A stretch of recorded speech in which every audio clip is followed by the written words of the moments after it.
Remember, Mr. Mingo, the second declaration was the coalition got 136,057 votes and PPP 77,231 votes.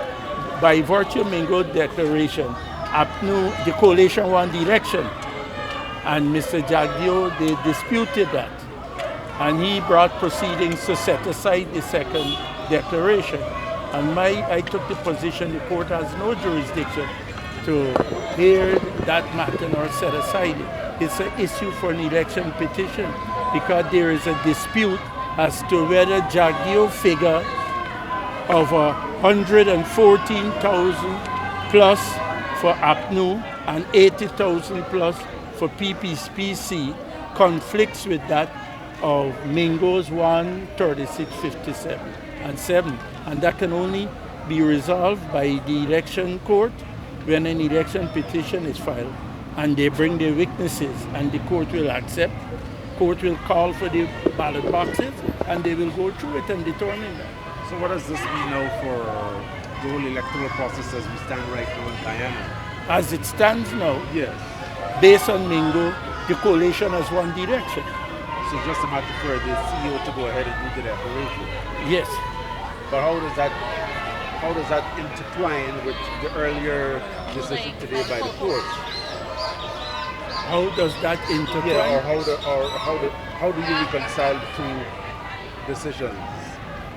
Well, the CEO will have to decide the commission will have to decide what they will do, whether they will consider the report sent to them by Mingo and then declare the president and who is the winner. They will have to do that.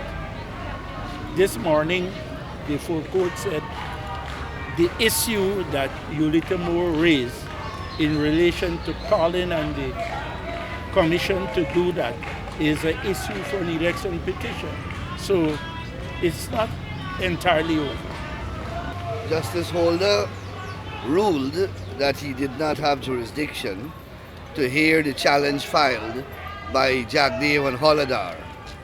Now, it is a very strange decision because, first of all, Justice Holder, in an identical judicial review proceedings, gave himself jurisdiction and granted 3 injunctions.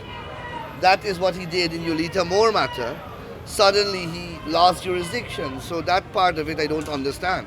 So that decision is there, but importantly, it doesn't affect what transpired this morning. What transpired this morning is the important decision, which is that the 3 injunctions that prevented GCOM from doing the recount have been lifted.